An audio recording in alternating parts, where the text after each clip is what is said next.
bayoka sango aveni nanga bayoka sango Nzambe nanga asali ya bokeseni etikalo sango on peut le dire il est vivant yo joie vivant lokola za vivant akosala kaka il est on y va gaina yembela ndengeni alléluia on a yebité le bébé avant de juger l'eau faut ebandana ebandela lobaki nini peut-être ebandela bandai na ye na ndenge mo ya bien place wana ndé salé ki abimisa phrase wana na place wana nga poser des questions na place wana bon na place wana quant à moi je ne peux pas le dire que amina au petit na yo bomela nga moto non moi je peux pas le dire pour na mais là moto proposer pesanga grâce oyo zana nga na peso mbongo eza koteka bonzambe donc yebi ki bateka bonzambe bazape bon ba kombo na bango na yebite pour na yebi ko chiter na ba kombo na yebite mais baza ba oteka bonzambe peut-être zana nzamba solo lobi ape okoma monde ko le bloc pour derrière otiki ba adoration ba louange na lobara parce que bino so banda karabu banda dia ko beba bana pasteur ba dérouter baza tolanda ngo pa ba te belé ndesi mona pasteur ni na dérouter Nathalie Makoma na kolanda te kofinga na bango ata baseki basekanga na kolanda te kosika na bango pomakila na yo yatalo esopanaki wetengana yembanga na lingi zambo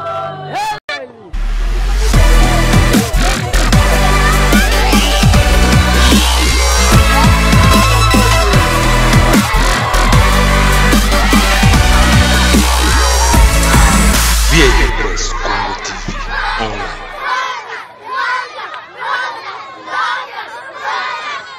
VIP Press Congo TV online. Mbote Kinshasa, Mbote Brazzaville, Mbote Diaspora, na tundi semine sengo na poko lele contre mandat de nous sans permission. Na émission na kili bomesina Rolanda Trône de gloire, émission Mbelabino Basala Nzambe, émission Oyo Mbelabino ba pasteur Mbelabino ba serviteur, ba servant de l'Éternel, nulle part ailleurs na VIP Press Congo TV online la meilleure. Le nom Steve Mbimba et le moyen toujours décortiquer thème moko la louange et l'adoration. La louange et l'adoration ezali la louange et l'adoration et le moyen ba question nyonso oyo na Michel Bosso to salaki o batu bokomaki o batu bobenga pe batu bosengaki lisusu to sané numéro 2. Elle est là avec moi au plateau et le moyen toujours décortiquer thème la louange et l'adoration. Mais puis vous allez belle à travers le monde au Bozolanda, au Benga Rabiso, États-Unis, Canada, Suisse, Nouvelle-Zélande, partout dans le monde au Bokomé la Rabiso. Yango yo na mbele bloster Stevia et le monde aye toujours décortiquer ba thème nyonso. Yo comme to Roland émission. Toujours question à poser. Comment vous appelez la personne to contre dit maloba lobi. Comme la biso 2 minutes pour ça la pour on peut se salir pour répondre à la question sur ton poser. Sir Stevia bonjour. Bonjour papa. En tout cas, tu as ma lame dans Ngolo Nzambe. Vraiment. Déjà, pour l'introduction, on a parlé de la louange et l'adoration. La louange et l'adoration, selon Sir Stevie. Selon moi, merci pour la parole. La louange est Koloba, Oyo Nzambe asali pona biso. Adoration est Kolakisa, Oyo Nzambe azapona biso. Voilà. Chanter, c'est prier des fois. C'est vrai, chanter, prier des fois. En tout cas, chanter, c'est prier des fois. Oui, c'est vrai. Pour Nanine, c'est vrai. Malamusu sunakolo banangate. Malobe mati tellement ébélé, mais la bimisi yango te na yembi yango. O ezotali sa kenazo bonde la mbala moko. O ezotali sozo bonde la mbala moko. Mais tout le monde a un problème pour adorer Nzambe. Oui, Nzambe passe quelque chose. Mon super problème, tout le monde a adorer Nzambe, tout le monde a Nzambe maladie. Mais tout le monde est là, c'est la question non, oui, c'est prier des fois. Mais tout le monde a chanter ou adorer, c'est pas prier des fois. Bon, voilà, c'est non, par rapport à Nini, par rapport à Onde Kwana. Wana peut-être les abavinae. Pour Nanga, Bible Zoloba. avant que toloba nzambaza oya yoka kam katia mitema. La Bible dit que Dieu ne regarde pas ce qui frappe les yeux, mais il regarde ce qui frappe le cœur. Mbala mususu na roza na maloba roloba na ko loba na ngate na bandi ko yema na bandi ko adorer et comme prière et panzami. Donc mutuana peut-être a expérimenté qui na ndenge na yenda loba eke pour na ye chanter ça ko prier des fois mais pour nanga oui je l'appuie c'est prier des fois. Quand est-ce un enfant de Dieu a adoré, quand est-ce un enfant de Dieu a adoré? Moi Nzambe Nathan o esengeli adoré eza tangu amoni grandeur ya Nzambe donc misala ya Nzambe na vie na ye. Mwembi moko alobi soki natali nyonso salelinga. Moni misala Nzambe ko adorer Nzambe c'est ça? Non si koloba o nazolinga na loba te. Toi naloba ki adoration c'est de dire ce que Dieu est pour nous. Donc adoration eza koloba o Nzambe aza pona biso. Donc o yaza pona nga yango ezo sala ke na adorer. Maintenant louange eza o ya salelinga. Na otombola parce que tout le monde n'a pas droit d'adorer le Seigneur. Mutu nyonso aza na droit ya ko louer Nzambe parce que Bible ezoba que tous ceux qui respirent louent l'Éternel. Donc mutu nyonso aza na droit même banzete aza na droit ya ko louer Nzambe. Mais tout le monde n'a pas droit d'adorer le Seigneur parce que l'adoration est réservée aux adorateurs. Maintenant, au bazar adorateur, la Bible dit que Nzambe azana posa ya ba vrais adorateurs. Dans ce sens, c'est là qui adore le Seigneur en esprit en vérité. Na habité son alobi malam. Non, pas pour la nation des bords. On va répondre. Donc pour moi, quand il s'agit d'adorer le Seigneur, tu adoras Nzambe pour ce qu'il est pour nous. Au tali, au yaza pona yo et à pousser yo ya ko adorer. Au tali misala sali pona yo et à pousser yo au louer, c'est ça. Pour louer, c'est ça. Aux amis qui focalisent sur l'adoration et la louange. Par rapport à Nzembo Betaka. Aux amis qui na louange ou l'adoration. Naza ndambu na louange, ndam na adoration.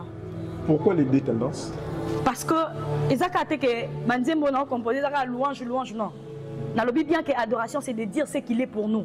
Donc dans Nzembo na biso pe ezana Nzembo mususu adoration donc tozoloba o Nzambe aza pona biso. Ezape na Nzembo mususu o tosali eza ya louange.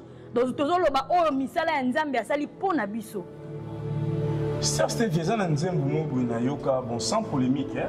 Ça na Nzembo na yoka ka bazemba Amina Petit na yo Amina Bouma Pempe. On peut adorer Dieu de telle manière avec des propos là. Bon, en fait, ce sont des termes vulgaires autour de la province de Kinshasa. Oui. Mais ça va langage approprié pour adresser ou pour adorer Nzambe. En tout cas, nous allons trop en profondeur tes places. Pourquoi? Parce que nous avons évité le débit. Avant de juger l'eau, il faut que bandela le baki nini. Peut-être bandela bandai nae nandenge mo ya bien. Place wana ndé salé qui a mis sa phrase wana. Na place wana on a posé des questions à la place wana. Bon, na place wana quant à moi je ne peux pas les dire. Kamina au petit na yo bomena nga moto non, moi je peux pas les dire. Pour nanga na lo balanga bongote mais pour elle eza wana donc ça dépend d'elle. Eza appelle kama mutema. Likama mutema donc yemo ayebi ndenge nini na ozula mutu na azolo bila boma moto. Yemo ayebi ndenge nini. Là ça dépend d'elle. Tout le monde nous a dit non orchestre mobile nous a dit avoir tout le monde comme orchestre. RD Gospel. RD Gospel c'est-à-dire RD c'est-à-dire restauration. En restauration. Gospel ouais. Gospel. Vous avez combien de réalisations au Bananzamba à travers le monde pour Bazali, dans Luxembourg, Bazali, aux États-Unis, Bazali, en Suisse, au Liban, Yoka, moi, adoration, moment, 2 minutes, 3 minutes, pour c'est les bisous, là pourquoi les bah, Ezali, 3. Il y a le bosso Toyokani.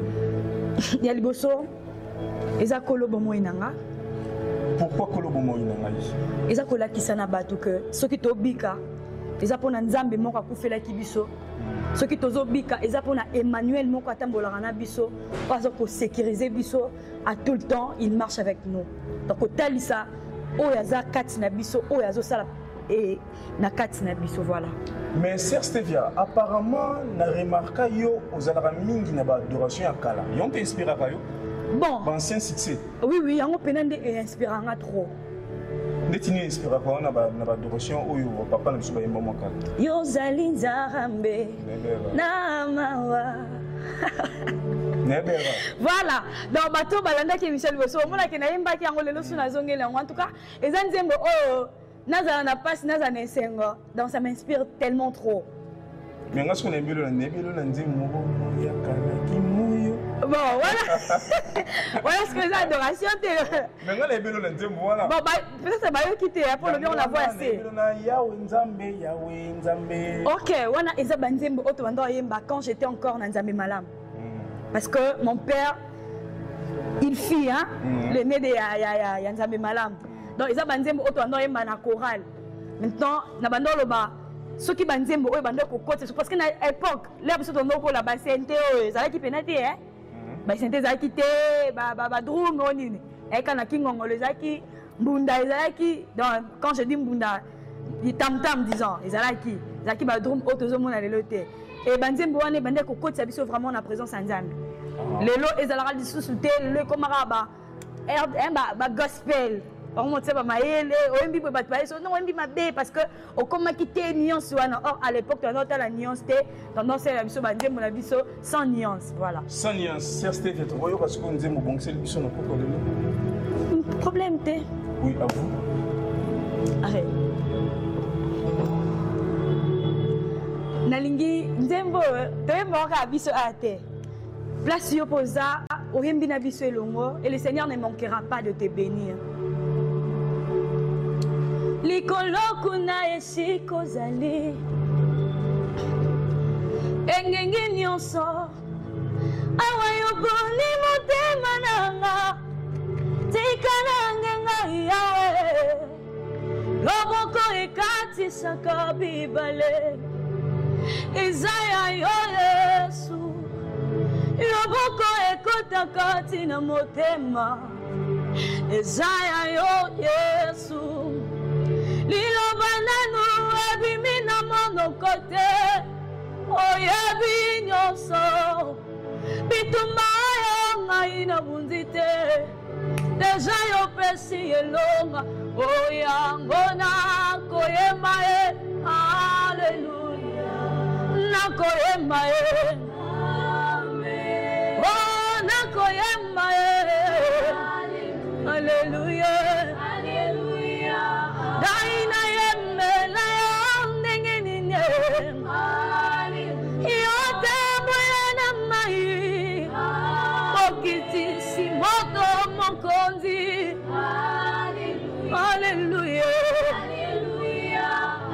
nalinga wa awa zambe nanga zambe ya bokisini oyebi nyonso ozalaka na posa te babetela yo lisolo poyeba vi ya moto nani abelela yo asambwe nani alanda yo mabunga nani achela yo motema ayoka soni esalema wapi shabra zambe nanga zambe ya bokeseni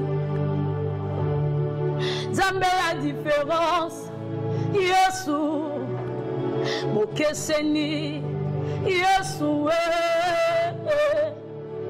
Salelanga makambwa bokeseni Ekoma lisolo kobeta Na kelase dona mosala Ekoma témoignage Famille nanga bayoka sango Aveni nanga bayoka sango Zambi nanga asali ya bokeseni Etikalo sango On peut le dire Il est vivant yo joie vivant Lokola za vivant Akosala kaka Il est On y va Gaina yembe la Alléluia. Oh, alléluia. Amen. Oh, alléluia. Alléluia. Alléluia.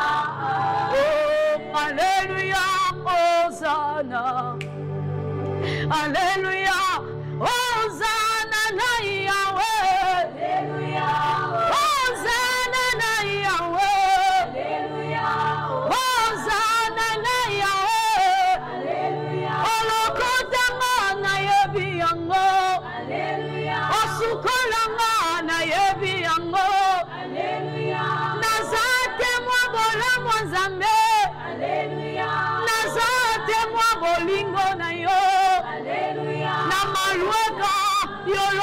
singa na malweka yo sokolinga naza temwa bolamu wa Nzambe.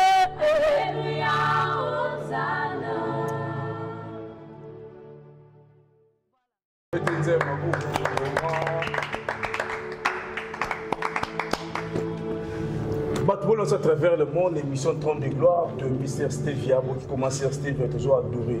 Sir Stevia, pendant que adoré, bon, on a pour vraiment. Pour nous mais à travers le monde, on a banda aussi que bazomi, ba diaspora na sopoto, baza touché.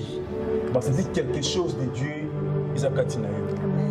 Vraiment dans senga, ko bana papa Bobo Semlo, ba tunyo so bolanda rabiso, ba Miss Bijou du Congo. Voilà, Sir Stevia est là pour soutenir la sœur. Vraiment, je vous dis, ça vous mentir. N'aimez que même autant dans le téléphone, même autant dans la télévision, il y a l'onction de Dieu, la puissance de Saint-Esprit, place aux alliés. Par rapport à l'adoration. Sir Stevia, secret nos amis. Secret nanga, naïbi ndengeni ni balura Nzambe dans les secrets. So toninga osela nina oyebiso na sela Nzambe oyebi Nzambe ba tata na biso basalela ya sila raté akisi oyo pour la raté sila raté donc nayebi ndenge balukake dans les secrets, raison pour laquelle atana lobby à Pamba tu sens qu'il y a Dieu en nous, tu sens qu'il y a l'onction de Dieu qui coule en nous parce que toyebi ndenge baluka Nzambe kisi na biso yango wana kisi na bino ezali koluka Nzambe ya profondeur lelo tozi komona basala Nzambe lelo bakomi kodiraye tandis que la Bible dit il est le même hier, aujourd'hui et éternellement. Le même Dieu au Abraham a celle qui Nzambo pe o ngana pito celle lelo. Mais comment fait-il perdre confiance en Nzambe? Tiki ba bosani ki non lelo Nzambe mta pambolo to kila nzile ba kisi. Ba ki. Yo pe lo to moni parce que au bandi ko bimasika. Peut-être dans un Nzamba solo, lobby a peu au comment monde ko le bloc pour diraye tiki ba adoration ba louange. Parce que nous sommes là, oui, par rapport à l'exemple d'expérience, nous avons une technique. Nous avons un fardeau, nous avons un tambola, nous avons un pasteur. Fardeau, nous avons que ceux qui sont un pasteur et belé ba dérouta, nous avons un bandissa, il y a un pasteur ou un rotika, nous avons un passi. Un pasteur va dérouter baza. Tolandarango pas te belé. Décidément la pasteur ni dérouteur. Ah, Nathalie Makoma. Nathalie Makoma est dérouteur. Ah, à part Nathalie Makoma n'est au big bang, c'est au pire. Bon, basé belé, on a yebi ezakaye. Mais basé belé, te musus na yebi non, te na oluka. Côté mi bail le vide. Te côté mi bail non na monité, mais ça na moni. Côté mi bail basé bien. Pardon? Ah? Te connais pas la monité. So na moni na oloba. So moni oloba. Non na monité. Sir Stevia, montre pas comme un vrai adorateur. Il faut ça ni. Tout fois za ndengeni. Muto o esengi fa comme un vrai adorateur so koko za ndengeni. Tout fois comme ndengeni. Fois comme ndengeni. Bible zolo bana biso. Le Seigneur cherche le vrai adorateur. Ce sont ceux-là qui adorent le Seigneur en esprit en vérité. Donc, comme un vrai adorateur, marche dans la vérité, marche dans la crainte de l'Éternel, c'est tout. C'est tout. Parce qu'il y a des début, qui montrent sauter à l'adorateur. Oui. Mais mon autre si exemple, il y a Psaume 150, dans le 6e verset, vous avez qui clair là, c'est vrai que tout se respire le nom de l'Éternel. Mais ce que vous montrez, c'est adorer. Il y en a une qualité, vous adorer, qui nous a la crainte, c'est tout. En tout cas, qualité à moto, à cause d'un vrai adorateur, c'est celui qui marche avec la vérité et la sanctification avec la crainte de l'Éternel. Adoration. Et ça, le n'est vient adoration na vie à moto, fongola ramoto ba porte. Adoration na vie à moto, qualifier ramoto. Adoration na vie à moto, positionner ramoto. Adoration na vie à moto, papa, et tombola ramoto. Et on a batebele ba yoki ka adoration oh, mais abi qui place à ça. Et on a moto mo yoki ka adoration et puis c'est kimia na mutema. Donc ce qui aux yeux adoration oh, aux commissions vie na yo. Nyon soyez comme facile. Ce qui n'a pas la caméra, autant il y a 5 adorateurs, il y a beaucoup de gens qui cassent. Ah. Non, t'as papa de Ningonde. Hein? Non, t'as maman Laure. C'est là que je papa de Ningonde. Lélo l'a changé, Lélo l'a changé. Lélo l'a changé, Ada. Nakanisi bolingo na yo.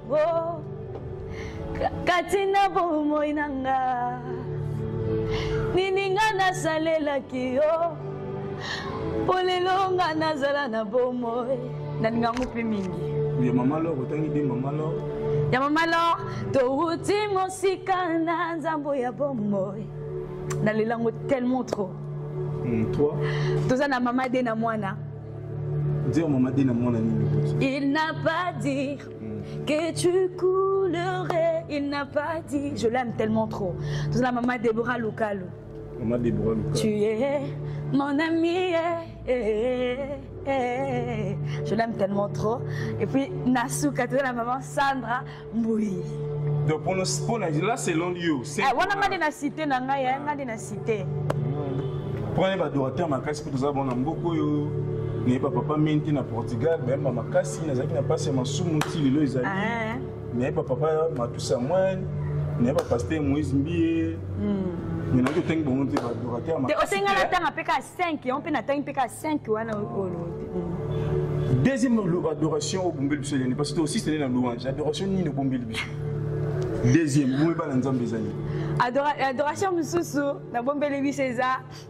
Note mananga. Ekumisayo nakende wapi soki na yote tango motema ekomana suka yopesa achana moni teleza molili nakobanga molili anzilate yolakisa Kangayenzela Sikona chia lukolo Namboka nanga Toza kozila Lisongiko Ute painayo Namboka kongo Totatoliete Zambe na bolito Ngana salanini Posepela nanga nalingie Lisonge nanga Ekota nayo nalingie Zamboyo ata bafingi Bafinganga nakolanda te Kofinga na bango Ata baseki Basekanga Nakolanda te Kosika na bango Komakilana yo Yatalo Esopanaki Wetengana Yembangana lingi Zambo Ngana lingi Zambo Ngana poni Tamotema na ngana lingi Ngana lingi Nzembo pesa wanga pusa lela Okanza nini nzembo inspiration ya kumakasu na nzembo Nalobi ngana sala nini po asepela nanga Nasala nini po na ngana bima moyembi Nasala nini po na bika kino lelo pendant que baninga to botama na bango bakufa Pendant baninga botama bakufa c'était via tomo vraiment na suka mission na biso to koto partir louange contexte un enfant de Dieu pour louer éternel Dieu. En tout cas David a lobby que mon âme, que tout ce qui est en moi, bénit le Seigneur. Azo recommandé na molema na ye, na nyoso ya ye ekumisa Nzambe. Pourquoi? Parce que à vivre ba merveille ya Nzambe na vie na ye. Et comme l'arabiso, au salaire accidenté, au tambolo comme na kimia. Donc il faut oser attendre à louer Nzambe parce qu'il assure notre sécurité. Dans le moment où il y a recours à Nzambe et quand tu reconnais que Obimi sain et sauf, Ozana en bonne santé, c'est à ces moments que tu vas commencer à louer le Seigneur. Parce qu'il y a des émissions qui tout le monde a loué Nzambe, mais pas tout le monde a adoré. Donc tout le monde a même bandité sur mon pépézard. Ils ont loué Nzambe, voilà. Ils ont loué Nzambe, pardon. Mais si comme Moutounior sont toutes tendances confondues, n'importe qui, moi Nzambe est avec loué Nzambe, là c'est permis. Ah, là c'est permis. Moi Nzambe est avec loué Nzambe. Imagine mutumo zaki na kisi akepena hein akepanga délivrer nganga zo reconnaître que awana sika okuma otanga kombo Nzambe zate aibi grandeur ya Nzambe. Quand tu reconnais la grandeur de Dieu ozo louer Nzambe yo moko utolo même banzete la reninga na réseau ko louer Nzambe. Donc tout le monde a droit de louer le Seigneur, même batakisi. Quand il s'agit de là, on reconnaîtra que son ana pema, boyana mutumo apesa nga pema. Ba yebi ke Nzambe na biso mutape sa bango pema. C'est à ce moment il loue notre Dieu. Mais biso to louer Nzambe na bango père. Biso to ara Nzambe moko to louer. C'est lui l'Éternel Dieu des armées.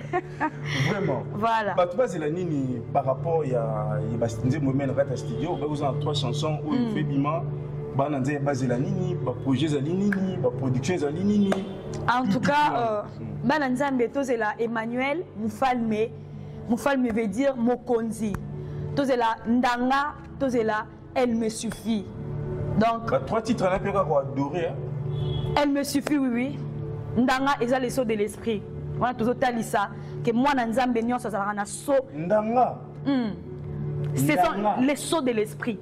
Ndanga, Nalingala. Mise moi mandanga. Ok. Ne so nani. Yo ko tenga wanga yanga mo ngwana yo kate. Mise moi mandanga. Wa tenga na ibi tenga ibi yanga. Oza le saut de l'esprit. Voilà. Ah. Eza mise moi mandanga le so boyebi. Mise moi mandanga. Et on va koma. Mais nga izanga yanga mo. Oui, bana Nzambe bolo sa travers le monde. Mise moi mandanga so boyebi ngape kombo kimi komi tout ça ba numéro WhatsApp ezali wana. Ça va bokomi. Au pas na poste ce numéro CRT ya komika wana comme ça yé pour tenir des questions peut-être pas yebi mais na minute qui peut-être après mission de combo des zongai. Vraiment. Pourquoi ndanga? Ndanga est là qui le saut de l'esprit. Le saut de l'esprit. Na lobi nini na maloba o ya Nzembo o ezali ata na pongi na longaka.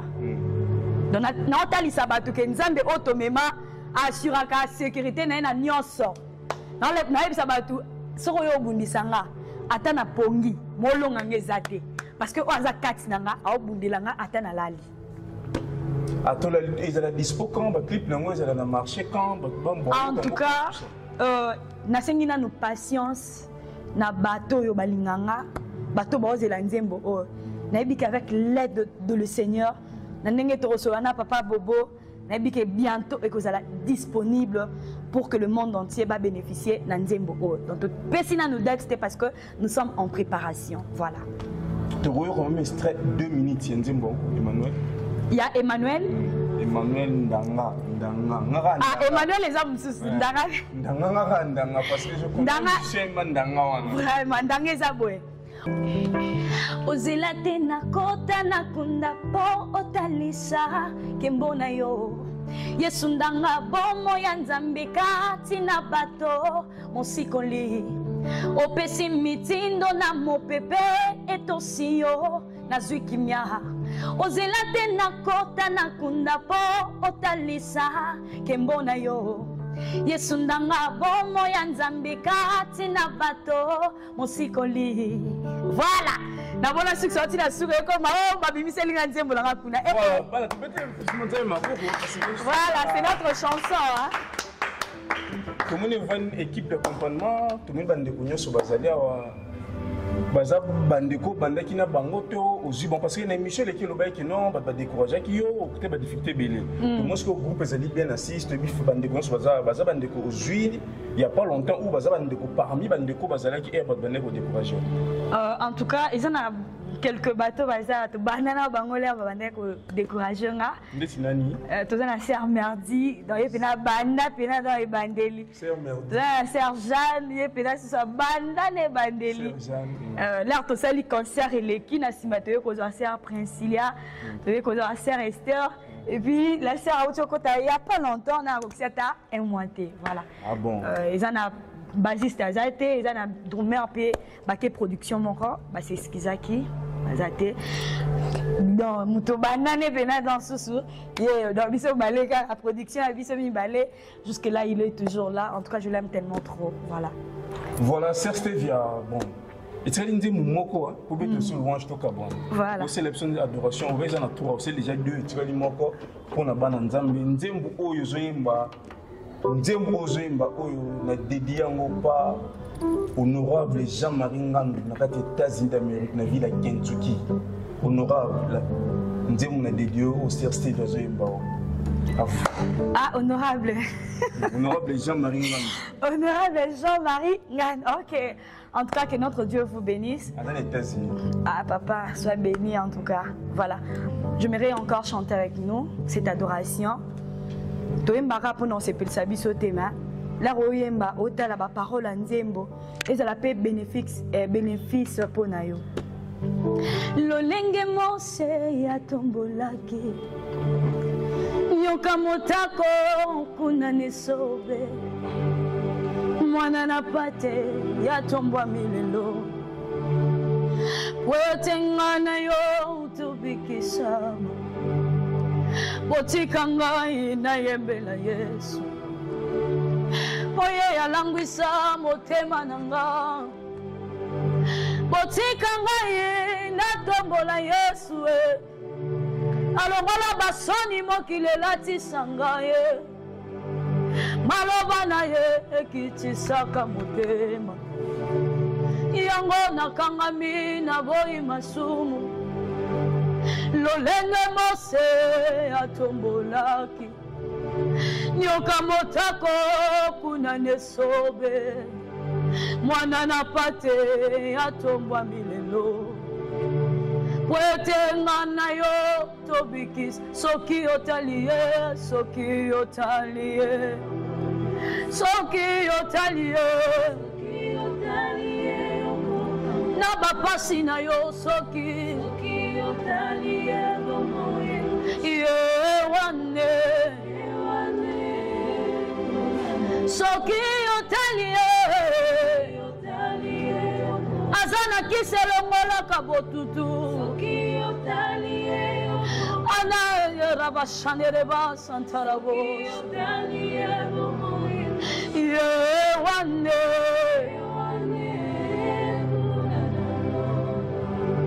lolenge mose atombolaki nyoka motako kuna nesobe mwana na pate yatombwami lelo wetenga na yo tobi soki otali ye nzoka zana kiselongolaka soni azana kiselongolaka botutu ye wane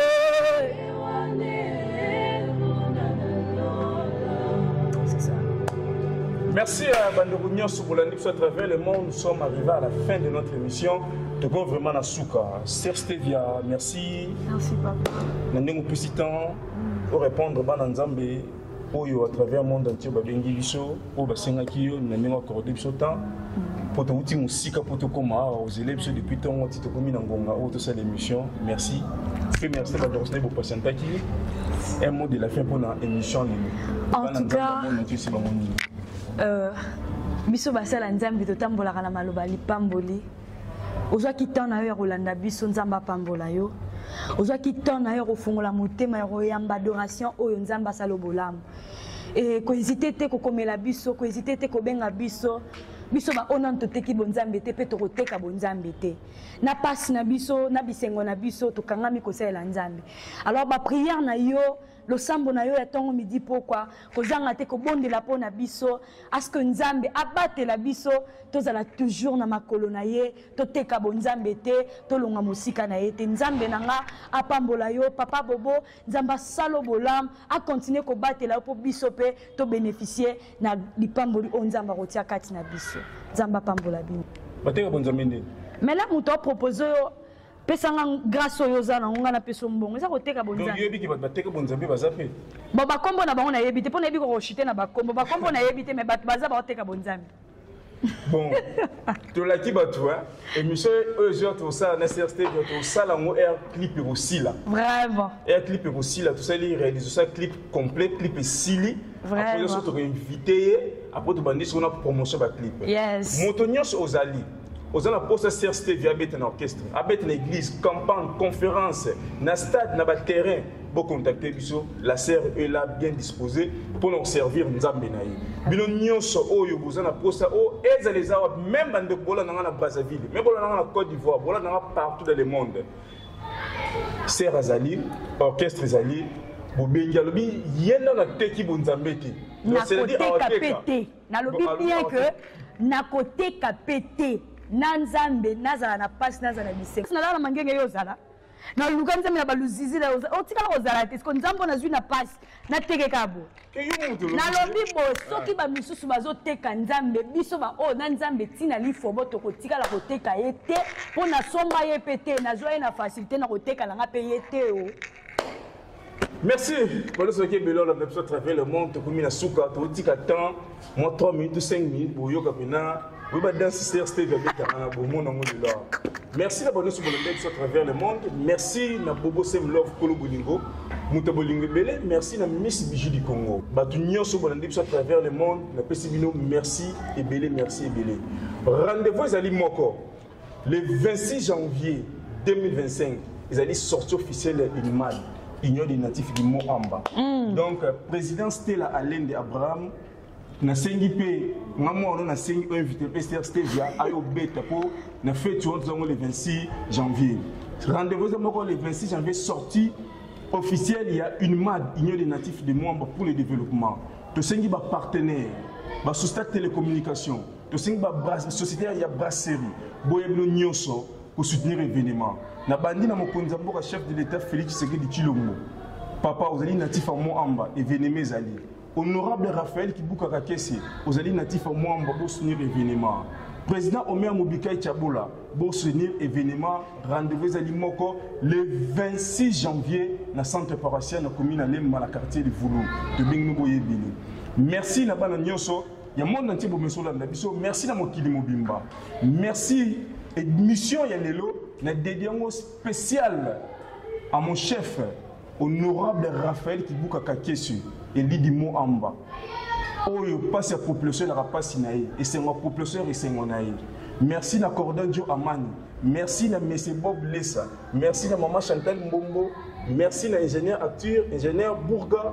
Merci na maman Titi na Kan Kabila. Merci na bana Nyonso famille R Kalimba. Merci na Deborah Yem et Junior.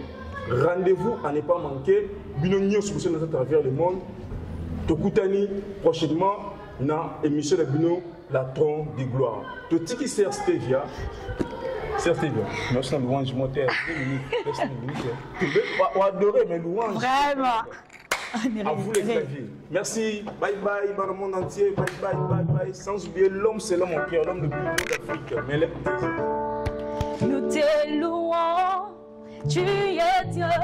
Qui d'autre pouvons nous louer si c'est nos patins? Te louons.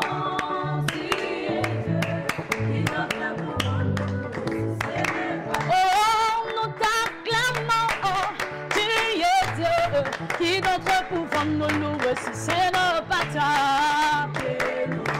Oh, tu es Dieu. Oh, qu'il soit loué, qu'il soit loué, qu'il soit loué, qu'il soit loué. Oh, louant, louant, oh, louant, louant. Zola ya ya, wana nzambi palomba na zola ya ya.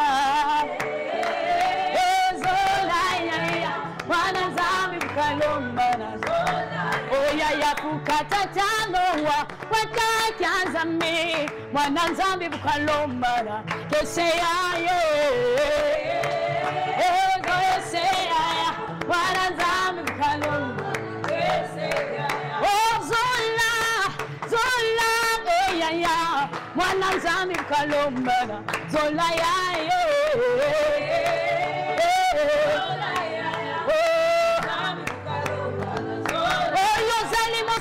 Masia yawe kumama libela zambera bomoi masia kumama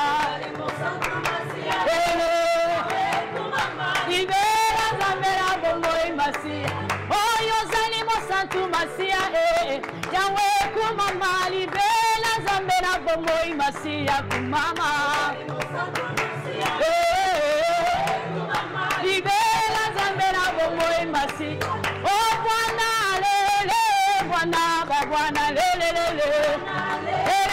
Bwana Bwana oh Bwana lele Bwana lele Aniba oh Bwana Bwana Bwana oh Bwana Bwana Bwana oh Bwana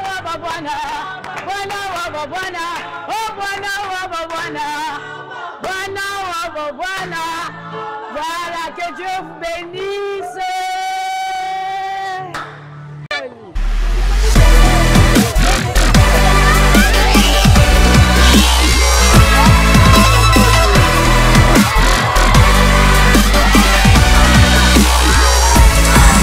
VIP Press Congo TV Online.